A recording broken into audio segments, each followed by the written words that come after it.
Hi friends, welcome back to our channel. இன்னைக்கு நம்ம எளிய முறை வீட்டு வைத்தியத்தில் தெரிஞ்சுக்க போகிறது அத்திப்பழம் எடுத்துக்கோங்க. அதை நல்லா சுத்தம் பண்ணி வெயிலில் காய வச்சு நல்லா காய வச்சு எடுத்துக்கோங்க. இதை மிக்ஸி ஜாரில் சேர்த்து நல்லா ஃபைன் பவுடர் அரைச்சி எடுத்து வச்சுக்கோங்க. ஒரு கண்ணாடி பாட்டிலில் ஸ்டோர் பண்ணி எடுத்துக்கோங்க. கண்ணாடி பாட்டிலையும் இல்லை ஒரு காற்று புகாத ஒரு பாட்டிலில் ஸ்டோர் பண்ணி எடுத்து வச்சுக்கோங்க. இந்த தூளை நீங்கள் ஒரு தேக்கரண்டி அளவு தினமும் நீங்கள் காலையிலையும் மாலையிலும் பாலில் கலந்து சாப்பிட்டுட்டு வாங்க. இது மாதிரி நீங்கள் சாப்பிட்டுட்டு வரும்போது இந்த ஒரு மாதிரி டயர்டாக இருக்குது அப்படின்னு நீங்கள் ஃபீல் பண்ணிங்கன்னா நல்லா பிரிஸ்காக இருப்பீங்க, நல்லா ஆக்டிவாக இருக்கும். அதை சோர்வெல்லாம் நமக்கு நீங்கிடும், டயர்ட்னஸ்லாம்.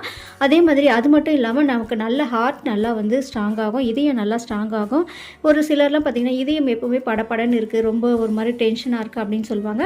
அந்த இதயம் படப்படப்பும் க்யூர் பண்ணும், நெஞ்சு வலியும் க்யூர் பண்ணும். ஸோ நல்ல ஒரு எஃபெக்டிவான இது பொருள், கண்டிப்பாக ட்ரை பண்ணி பாருங்கள், நல்ல ஒரு ரிசல்ட் கிடைக்கும்.